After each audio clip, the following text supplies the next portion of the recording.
आता आपल्या आवडत्या मालिकेचे संपूर्ण भाग मालिका प्रसारित झाल्यानंतर लगेचच पाहू शकता फक्त सन नेक्स्ट वर. भारतातील प्रेक्षकांसाठी मोफत सेवा. अरे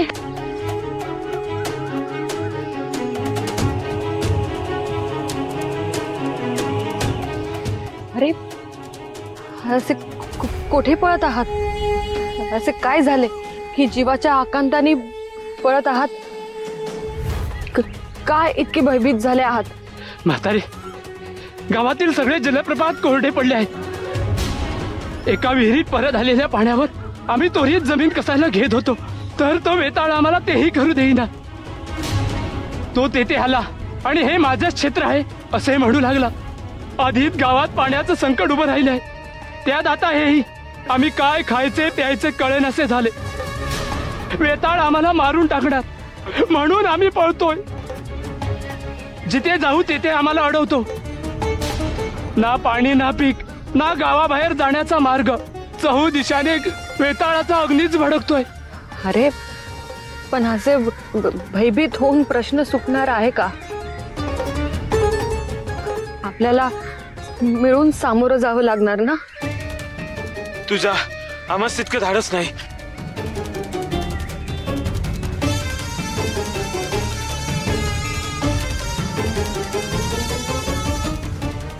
नक्कीच त्या म्हाताऱ्यास काहीतरी ज्ञात असणार, अन्यथा तो हे आधीच कसं जाणू शकला? त्या म्हाताऱ्याला गाठायलाच पाहिजे.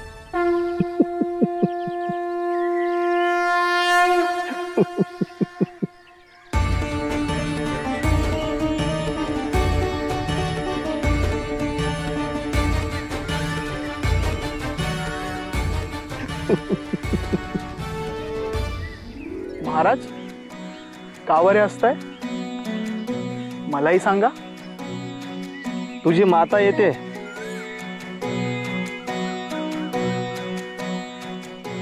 ती बघ आली.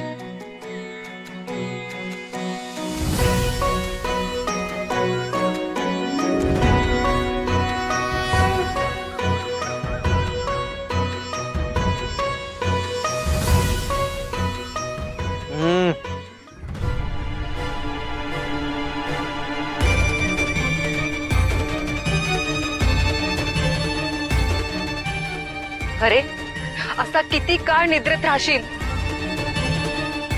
ते लोकांवर अन्याय होतोय. तो वेताळ लोकांस नीट जगू देत नाही. आणि तू इथे निवांत पहुडलेला आहेस. रात्र समयी झोप झाली नाहीये त्यांची, म्हणून काय दिवसभर निद्रेत राहायचे? खरं सांग, तुला वेताळाबद्दल इतके अचूक ज्ञान कसे?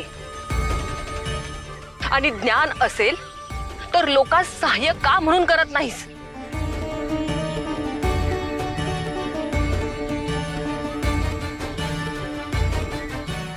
अरे उठ, इतकी निर्धास्त झोप लागते तरी कशी?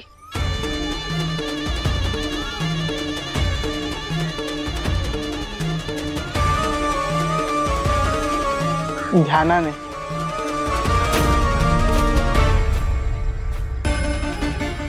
काय म्हणालास? नाही, काही नाही. ही अशीच माणसं मनुष्य जातीला काळीमा फासतात.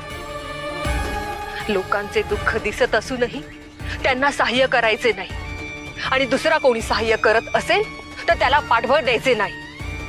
उलट लोकांना बोलून टोचून खोडा घालायचा. खरं सांग, त्या वेताळाने धाडलेला पिशाच तर नाहीस ना तू? आणि असशील ना तर जा त्या वेताळासोबत शांत पड.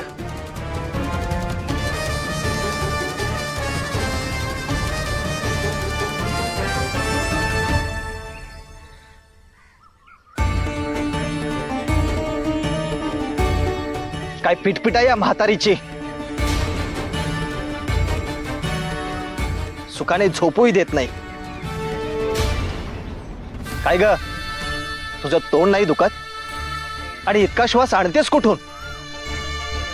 तुला काय करायचंय? मी जो प्रश्न विचारलाय ना त्याचं उत्तर दे. इतके सगळे तुला कसे ठाऊक? ग्रहताऱ्यांच्या स्थितीवरून सर्व गोष्टींचा अंदाज लावता येतो. तुला त्याचे ज्ञान नाही, मग इतकी चिडचिड कशाला करतेस? हवं तर मी शिकवू शकतो तुला.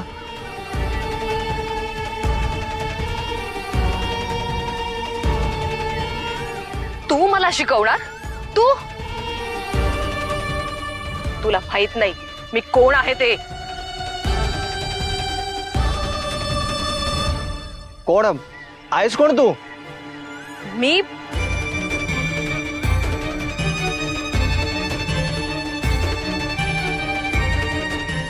तुझा हा सखा आहे ना, त्याला नीट समजाव. काहीही बोललेले मी खपून घेणार नाही. सखा? अहो सखा काय म्हणताय? माझ्या मालकांना, माझे मालक आहेत ते जर रागावले ना तर अत्यंत वाईट होईल. तो जो कोणी असेल ना त्याला समजाव. स्त्रियांशी कसे बोलावे, कसे वागावे याचे जराही ज्ञान नाही याला. स्त्री सारखं वागणार कोणी समोर असेल तर कळेल ना. काय म्हणायचंय तुला? मला इतकेच म्हणायचे होते की स्त्रीने स्त्री सारखं वागावं, मग समोरच्याला कळेल समोर उभी असलेली स्त्री आहे ते. रूप बदलू तोत या गावात फिरतच असतात. तुला काय म्हणायचंय? मी स्त्रीचं रूप घेतलेली दुसरी कोणी वाटते? मी असं कुठे म्हटलं? तुम्हीच अर्थ लावताय. उगाच गोष्टी झाकण्याचा प्रयत्न करू नकोस. माझा बांध अजून तुटलेला नाही आणि तो तोडण्याचा प्रयत्नही करू नकोस.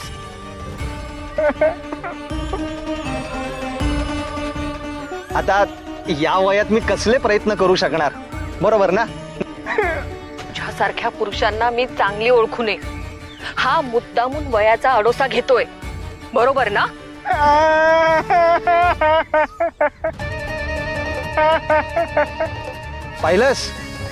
पाहिलंस का तुझा हा क्रूरपणा? माझ्या माणसालाही तू दुखावलंस. आता तू इथे एक क्षणभरही थांबू नकोस.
नाहीतर मी एकेकाच्या मानकुटीवर बसतलोय. माझा वाडो माका परत द्या.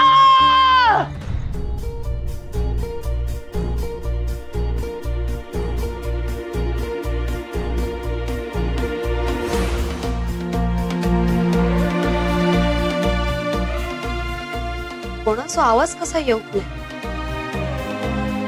आयानी एवढे काढ झोपले.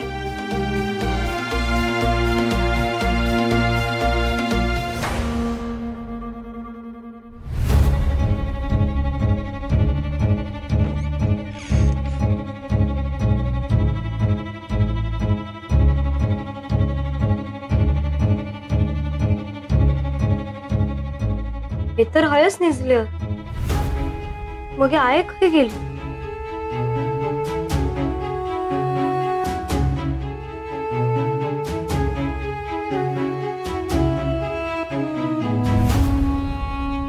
आई घरात पण नाही बाहेर पण नाही कोणाक काही सांगून पण गेली नाही उठून विचारू काय इतक्या गाढ झोपेतून उठवला तर रात्रभर माझ्यावरच चिडचिड करत बसतले पण आई काही गेल्यात आपण करणं महत्वाचा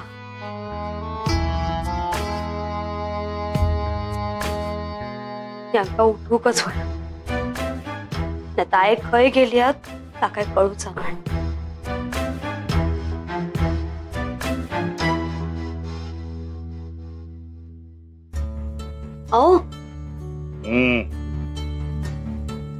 अहो उठतास काय काय ग कशाक त्रास देतस मका निजान दे आहे खया असतली हाय काहीतरी जा बघ अहो खयच दिसणार नाही ती अगं बघ ना असतली काहीतरी जा अहो नाही तुमका काही सांगून गेली काय नाही सांगून गेली माका काय कित्याक त्रास देतस माका निजान दे जा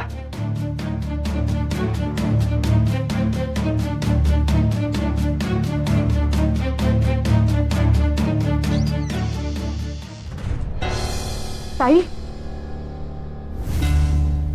काय झालं अशा घाईघाईत कुठे निघाला आई खयच दिसत नाहीत घरात नाही आहेत त्या त्यांना शोधू कोय घरात खरंच नाही आहेत सगळीकडे बघलंस नीट होय अहो मालकांना माहिती असेल त्यांना काय माहित नाही विचारलंय मी त्यांना शोधूकच वय मी येते ताई थांबा अशा एकट्या नका जाऊ आम्ही सोबत येतो तुमच्या नाही मी येते त्यांना शोधून मी अशी गेलेली अशी येईल थांबा तुम्ही येवाडो माझा कोण असेल येवाडो माझा तुझी जाता येवाडो माझा कोण माझा येवाडो माझा ए म्हातारे चल निघायस ना ए नानी म्हणतात माका येवाडो माझा माका परत दे युवाडो आमचा तुमचं होतो आता रवलेलं नाया के थेरडे निघा इसून नाहीतर धक्के मारून हाकलतलंय नानी इतक्या रात्री खाय काय गे बायकूक नाहीला कान फुटलेत तुझे माका वाडो परत दे परत बोललंस ना ही भासडून देतलं या हो काय बोलताच या हो त्यांची अवस्था तरी बघा शुद्धीत नाहीत ते हो चांगलं नाही इलेत तो त्यांची तब्येत ठीक नाही ते हैसर कसे इलेत ना त्यांचे त्यांना पण माहित नाही आणि अशा अवस्थेत अशा माणसांवर तुम्ही असे बोलतास शालग्या उगाच माका शिकूक जाऊ नको हो असं मी तुझो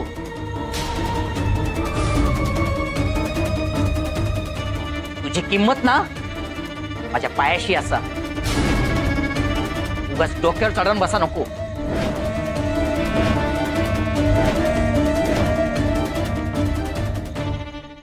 बरोबर बोलतात कथा ऐकूक जाऊक लागलस ना गोवाची किंमत करूचा विसरलंच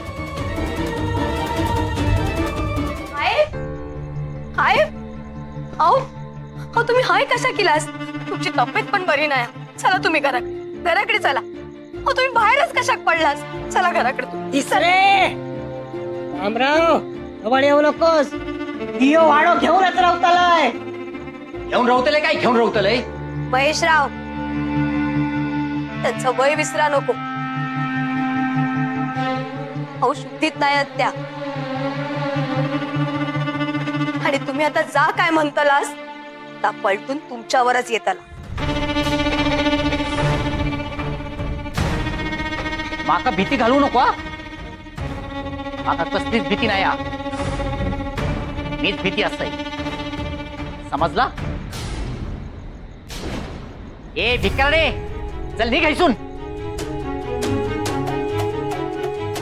आज आमच्यावर जी काही परिस्थिती इली आहे ना त्याच्यानं मी गरीब झालेलो असं भिकारडे नाही. भीक मागूची पाळी नाही इली आमच्यावर. पण तुम्ही जपून जशी आमच्यावर वाईट वेळ इली तशी चांगली पण येतली. आज आम्ही वाकलेले असाव पण मोडलेले नाही आहो. या विसरा नको. मोडलेले नाहीस ना? ठीक आहे मी तुमका मोडतलय. तुमका नाही जमूच आता. अहो लोक आज पण या वाड्यात खोताचं वाडो म्हणूनच ओळखतात. आणि ही खोताची आऊस आणि मी खोताची बायल असय ह्या लक्षात ठेवून बोलायचा.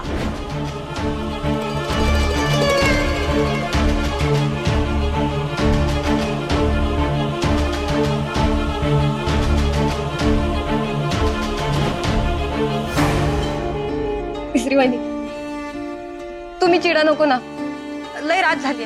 तुम्ही हेंका घेऊन जावा. घराकडली काळजी करत असतील ना. जावा तुम्ही.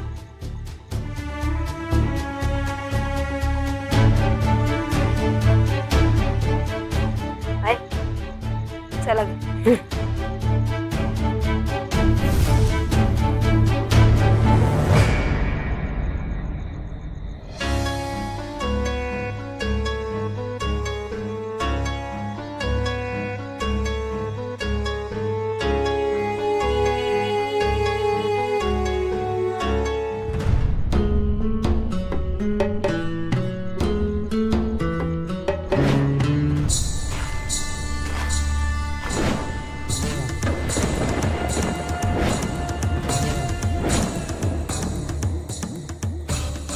विनाशकारी विपरीत बुद्धी पण ह्यो तुझा दोष नाया.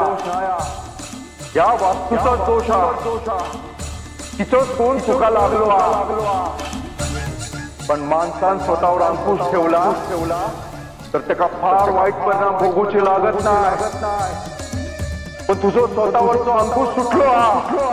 तू घरच्या लक्ष्मीचं ऐकायचं सोडलं. तिचं अपमान केलं. तिचं ऐकणं सोडून दिलंस तू. आणि जय स्त्रीचं सन्मान थांबलो. थयच अधोगतीची सुरुवात झाली म्हणून समजा. सावध राह.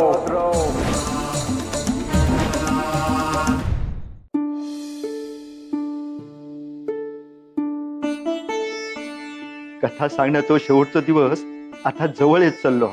शेवटच्या दिवशी आपण ना उत्सवात घालतो तसो राजा खो अंगर खो घालूया. अरे पण खो अंगर खो एकदा धुवच लागतलो. कोणाकडसून धुवून घेऊया?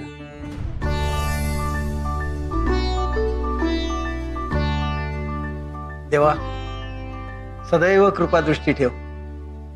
गावातल्या सगळ्यांचं मन धुवून स्वच्छ कर. बंधुभाव सगळ्यांनी वाढान देत. आमच्यावर अशी चांगली कृपादृष्टी सदैव ठेव.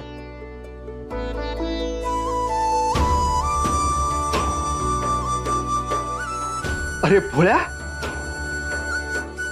अरे आज सकाळी सगळेच कसं काय इकडे? सकाळी उठलोय तेव्हापासून मनात येत होता दर्शनाक जाऊन यायचा. म्हटलं चला जाऊन येऊया. अरे काय सांगतस काय? हो. अरे म्हणजे ह्या देवानं तुका आपल्या पायाकडे आणल्या. म्हणजे? अरे म्हणजे बघ, हो देवाचो अंगरखो कथा सांगतेच्या शेवटच्या दिवशी हो राजा घालूचो अस. पण आधी हो जरा स्वच्छ धुवू होयो. तर कोणाकडसून धुवून घेऊया ह्या विचारातच मी होत. होय, इतक्यात तू समोर येलस. म्हणजे राजाची अशी इच्छा असा की हो अंगरखो तुझ्या घरातून धुवून येऊ होयो.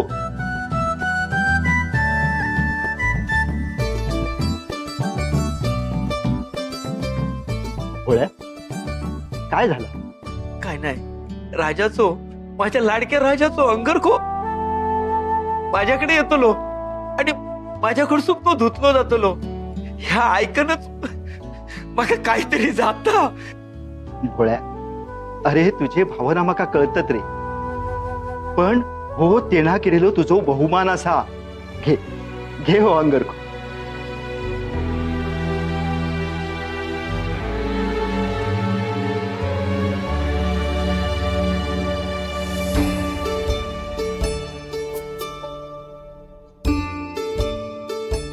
देवा, अरे ह्यो अंगरखो धूप माझ्याकडे इलो. ह्यो माझ्या घरात रावतलो. ह्यो धुतल्यावर जा पाणी रावतला तर आमच्या सगळ्या पिढींका गंगाजल म्हणून रावतला रे. देवा, तू सगळ्यांवर कृपा दृष्टी ठेवत, पण ह्या गरीबावरची कृपा केलंस ना, तशी माझ्या घरात कितीही सुख केला तरी ह्याच्यापेक्षा तोकडाच रे. माझ्यावर अशीच कृपा दृष्टी ठेव.